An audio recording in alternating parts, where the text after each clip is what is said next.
trabalhadores da Ergovel aprovam o estado de greve. Em assembleia, trabalhadores da Vonpar Coca-Cola aprovaram o dissídio coletivo 2013. Veja também acidente fatal na cerealista Obelisco. Lei de cotas sociais na Universidade Federal de Pelotas. No documentário de hoje, conheça a história dos 80 anos do Sindicato dos Bancários de Pelotas e região. O quadro cultural apresenta mais um poeta da região.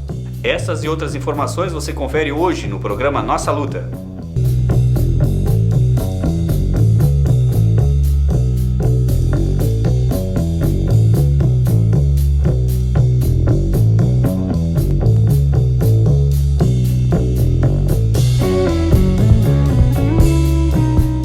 Boa noite, eu sou Clóvis Rogério e esse é o programa Nossa Luta, apresentado pelo Sindicato da Alimentação de Pelotas. Campanha Salarial 2013. Acompanha como estão as negociações do dissídio para os trabalhadores da Ergovel, com o presidente do Sindicato da Alimentação, Lair de Matos.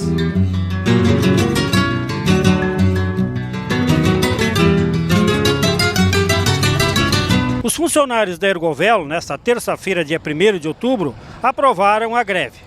Essa decisão se deu em função da intransigência da direção da empresa em melhorar a sua proposta para o dissídio coletivo de 2013. A empresa oferece apenas 8,4% de reajuste e esse índice foi rejeitado pelos trabalhadores. Caso a empresa não melhore esta proposta, os trabalhadores entrarão em greve.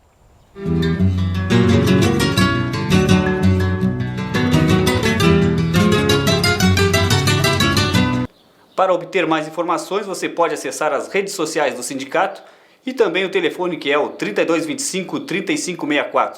Trabalhador, fique atento aos andamentos da Campanha Salarial 2013. Em assembleia realizada no sindicato, foi aprovado o dissídio coletivo para os trabalhadores da Vonpar Coca-Cola. O diretor de assuntos jurídicos do sindicato, Rovanir Matias Ribeiro, traz mais detalhes sobre o assunto. Confira.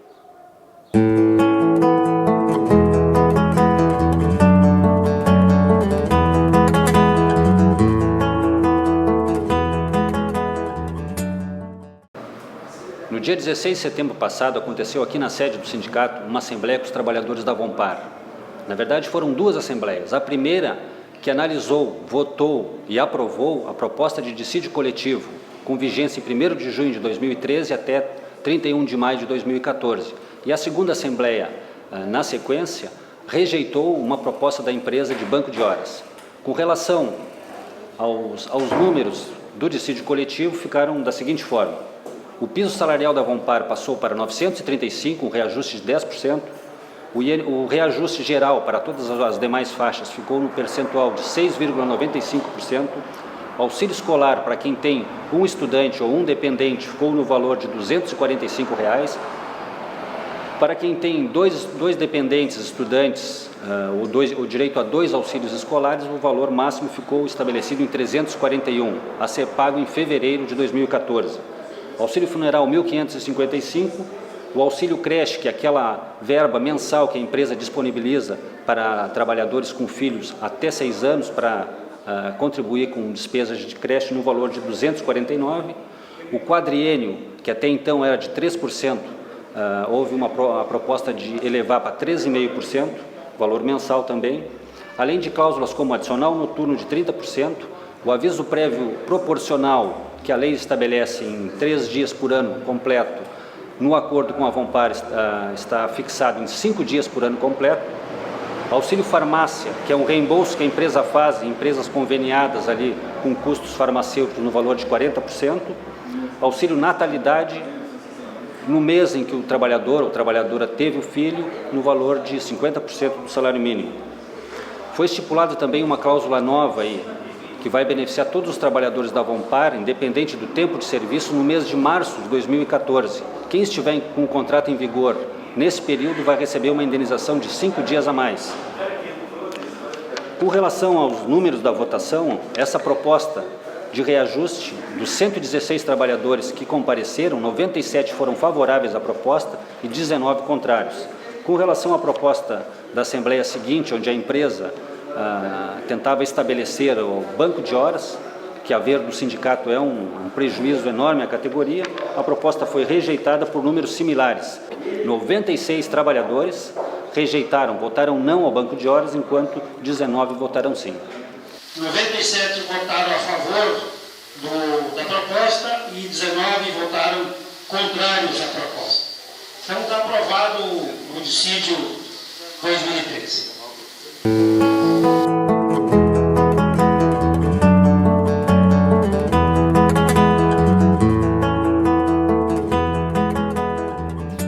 Na denúncia dessa semana, o programa Nossa Luta foi até a cerealista Obelisco, onde um trabalhador morreu após sofrer a queda nas dependências da empresa localizada na Avenida Fernando Osório.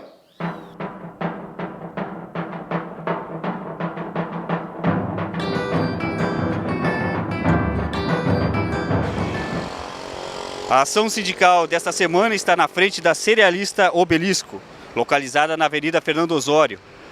Na última sexta-feira, ocorreu um grave acidente que vitimou o trabalhador Mário Matias Cardoso, aqui na cerealista Obelisco. O trabalhador caiu de uma altura de aproximadamente 11 metros e veio a falecer.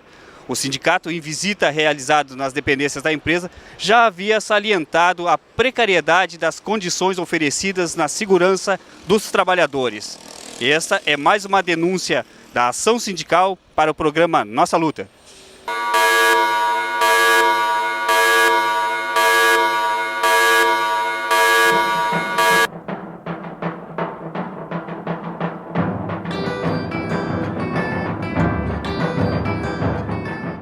O Sindicato da Alimentação, em visita à empresa, já havia solicitado melhorias nas condições de segurança que ainda são bastante precárias na cerealista Obelisco.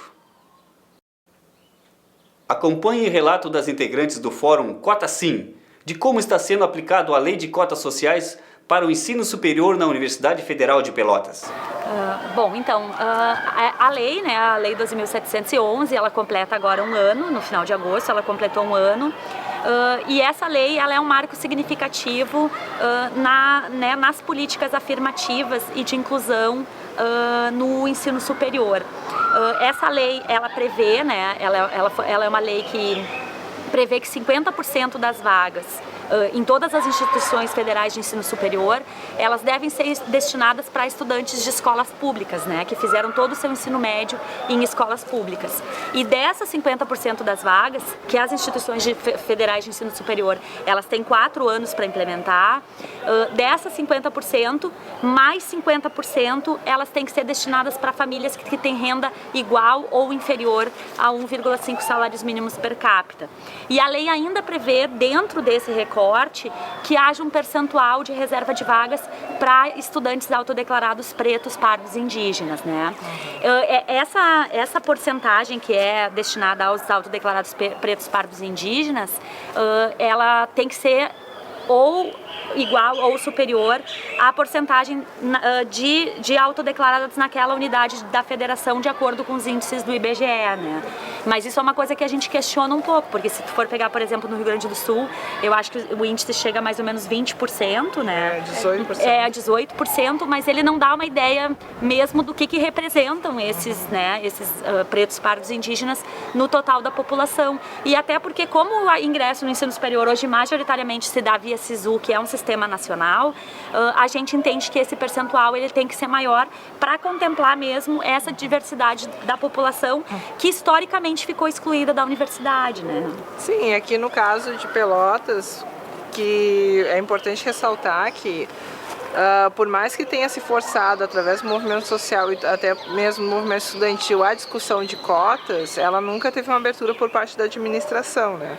Ela só veio se dar, de fato, com a administração, essa discussão, em função da força da lei, né? Que foi graças à lei, né? Que a UFPEL se viu obrigada, então, a cumprir, a se regulamentar, então, de acordo com a Lei 12.711, que é a Lei de Cotas Sociais. Antes disso, né, como eu vinha falando, se vinha fazendo movimentos e discussões, também dentro do âmbito acadêmico, mas nunca dentro com a administração para que se algo de fato fosse feito, né, com relação a políticas de ações afirmativas e reparatórias também, né, que era a grande pauta, principalmente das cotas raciais. Bom, com isso também, né, a gente sentiu com essa lei também, que a universidade mais do que nunca mostrou seu despreparo na hora de tratar esses temas de inclusão, né? Então o que aconteceu? A gente mobilizou o que é o Fórum Cota Sim hoje, né? Para elaborar uma proposta, então, já prevendo, né, que a universidade não estaria, né, apta a tempo de entregar um projeto dentro dos moldes que o MEC tinha pedido. Então a gente se antecipou, montou esse grupo, que na época tinha em volta de 30, 40 pessoas, e elaborou então esse projeto, junto então com o movimento negro, com, enfim, representantes da sociedade civil, estudantes e professores da universidade, né? E daí então se aprovou junto ao Conselho Universitário, então, para esse primeiro ano, 40% de cotas sociais. Só que aí são vários problemas, né? Que a lei, ela demanda principalmente com essa questão da reserva de ingresso, né? Mas ela não trata especificamente nada sobre a questão da permanência e de que estratégias as universidades deverão adotar na questão de divulgação e de fomentar com que alunos realmente da escola pública possam acessar essas vagas. E o que vem acontecendo na universidade, principalmente aqui a Federal de Pelotas, é que essas vagas por cotas não estão sendo acessadas. Assim como as outras vagas, né, de ampla concorrência, mas não só, mas as de cotas, por serem, né, já terem toda essa discussão em cima das pessoas se verem contra e a favor, enfim, ter um debate muito em cima disso, se visualiza, né, se identifica ainda mais essa não procura dessas vagas, né. E isso vem sendo um problema e que a gente, enquanto fórum, vem debatendo, dialogando com a universidade para que ações sejam feitas, tanto quanto a permanência, também quanto a estratégias para a divulgação dessas vagas. Não, a gente sabe que tem uma série de problemas a universidade, teve a troca de gestão, mas também tem a questão da troca de informação com a população, né? A divulgação e também a questão da população negra e indígena ao acesso, por exemplo, comunidades quilombolas e indígenas, de também informar essas comunidades, porque bem sabe que as pessoas que moram em vila, que geralmente são as das cotas sociais, e as das comunidades indígenas e quilombolas não têm o livre acesso à internet, que é o meio que a universidade mais utiliza. Fora também que a gente tem um problema imenso na cidade de Pelotas, pelo que ações de coletivo negada em escolas públicas, que as escolas não informam a questão do vestibular. Muitos dos jovens não sabem o que é vestibular, muito menos cotas. E como a lei é de agosto do ano passado, é uma nova lei que está dentro do SISU, muitos professores não têm conhecimento dela. Isso seria importante também os professores que estiverem vendo, que tiverem acesso, procurar levar, falar um pouco, saber o que é a lei e estar informando nos finais de ensino médio, nas escolas. A dica de documentário da semana é 80 anos de luta. O DOC mostra a luta do Sindicato dos Bancários de Pelotas região e conta com depoimentos de Olívio Dutra, José Mário Schiavon, Marcos Câmer, Luiz Diogo, Colmar Porto, Arthur Catrin, Adalgisa Silveira, Álvaro Barcelos, Ivan Duarte, Ademir Ferrer e também Vera Miranda. Veja com a gente.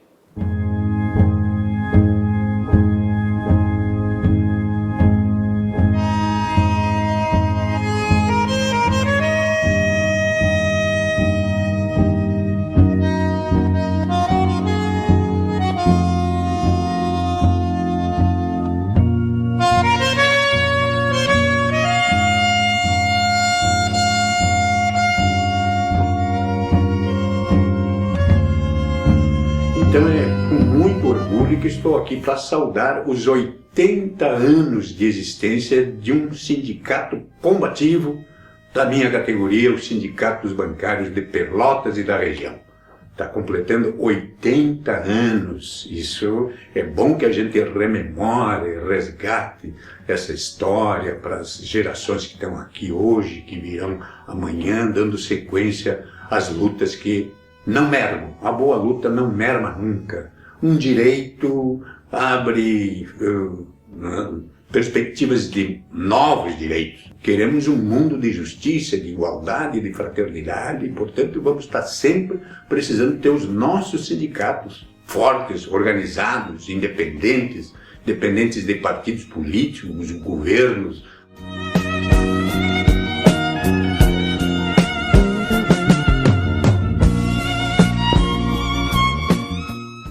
sindicalismo nasce na oposição ao capitalismo, floresce no anarquismo, cresce no comunismo, fortalece no socialismo e amadurece no trabalhismo. A ordem dos ismos pouco importa, não interessa, pode ser essa ou vice-versa. O que importa e interessa é que somos plurais e diversos, e somos unidos, nós temos partido. Mas quem é o partido? Ele fica sentado em uma casa com telefones? Seus pensamentos são secretos? Suas decisões desconhecidas? Quem é ele? Nós somos ele. Você, eu, vocês, nós todos. Mas quem somos nós? Nós somos o sindicato, e os sindicatos são os bancários. Os bancários somos nós que aqui estamos, mas também nós que 80 anos atrás nos reunimos e nos fundamos. De lá para cá a história é longa. Muita coisa aconteceu. O sindicato, que como sindicato nasceu, quase morreu. Na repressão se perdeu. Nos anos 80 mudou o rumo e então renasceu.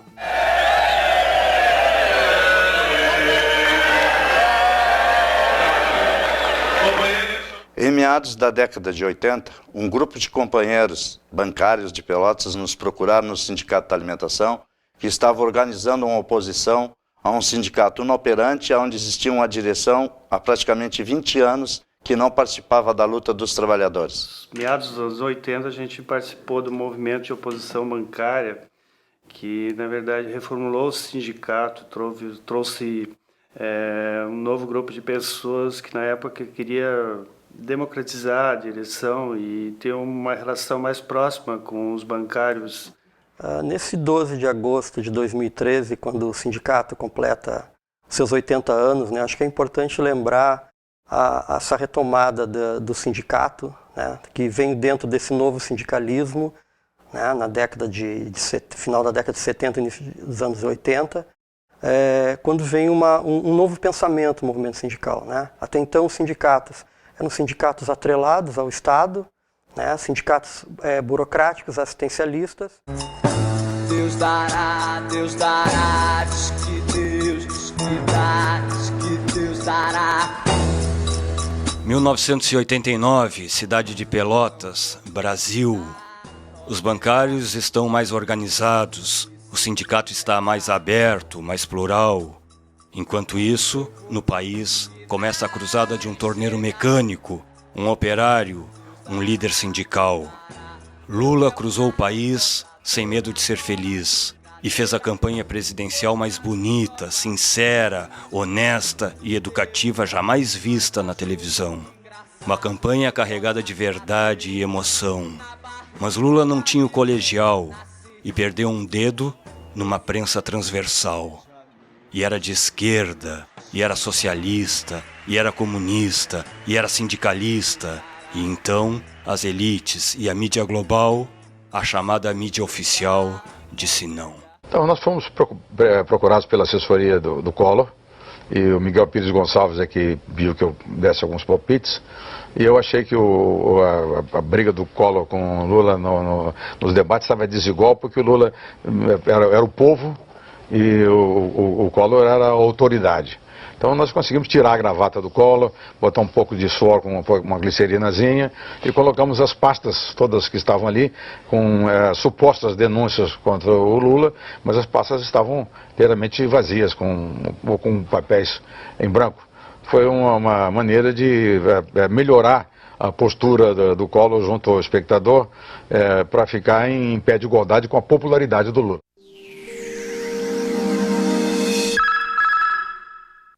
Lula perdeu, Collor ganhou, mas o candidato das elites e dos grandes meios de comunicação era uma armação, uma farsa, um embuste, e a mentira não resistiu. Collor não ficou nem 2 anos e saiu. Foi saído, pois que não saiu de graça. Foi retirado, destituído, impedido. O impeachment de Collor foi assistido por nós, num telão colocado pelos bancários aqui na praça. E no dia 30 de setembro de 92, a edição do jornal Trocadinho comemorava em seu editorial: Adeus Collor, mostramos nossa força.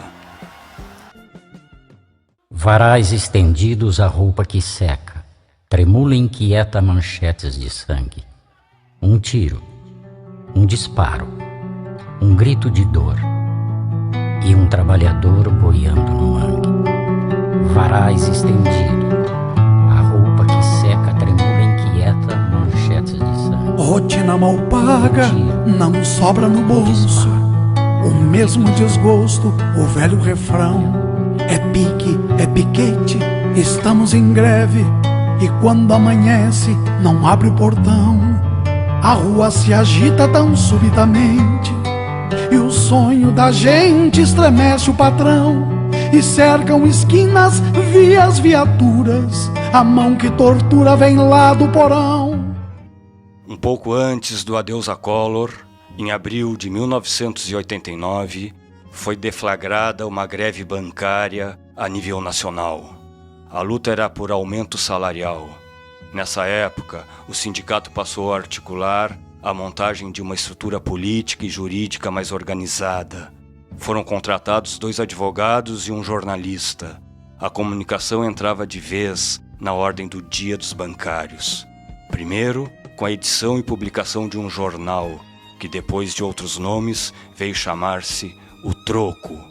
Anos depois, a cidade de Pelotas, os trabalhadores, a sociedade como um todo, ganhava voz. Uma voz para muito além de todos nós. Não há pessoas nem sociedades livres sem liberdade de expressão e de imprensa. Esse documentário foi produzido pela agência Maria Bonita Comunicação e tem como realizador o Instituto Mário Alves. Na próxima semana, a continuação deste documentário.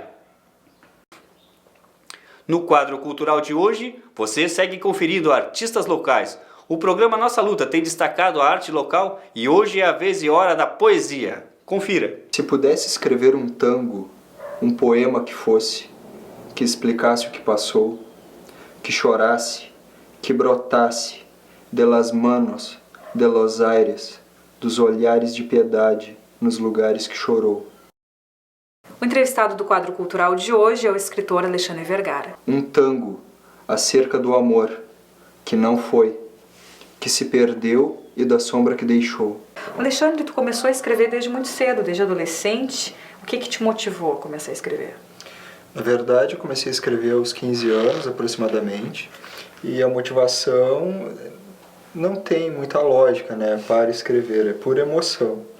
Quando existe a necessidade de transbordar para o papel, tu acaba escrevendo. E eu me dei conta, na verdade, que eu escrevi a partir dos 15 anos, porque penso que isso começou muito cedo, né?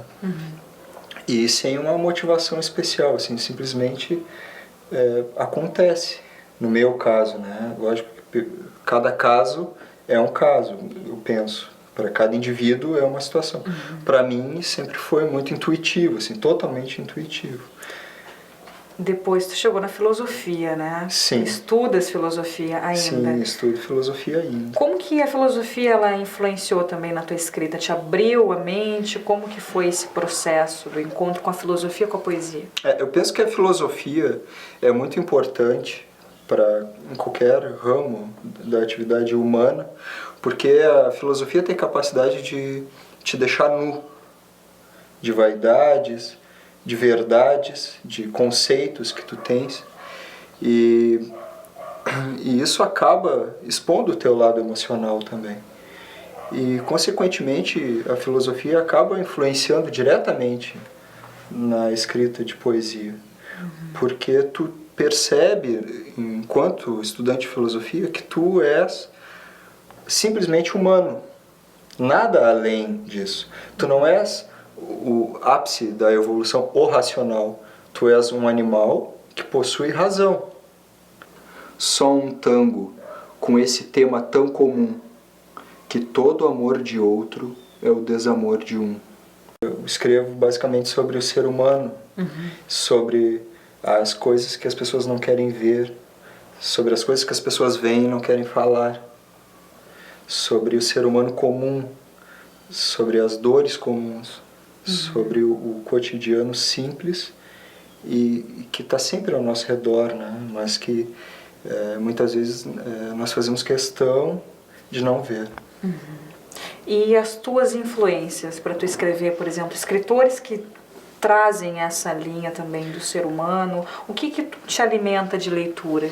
Olha, eu li muito jovem, assim, eu comecei lendo Hermann Hesse, depois Fernando Pessoa, Vinícius de Moraes, acabei Mário Quintana, passei pelos grandes, né? Bastante Bukowski, Edgar Allan Poe também, muito, sabe? Gosto bastante.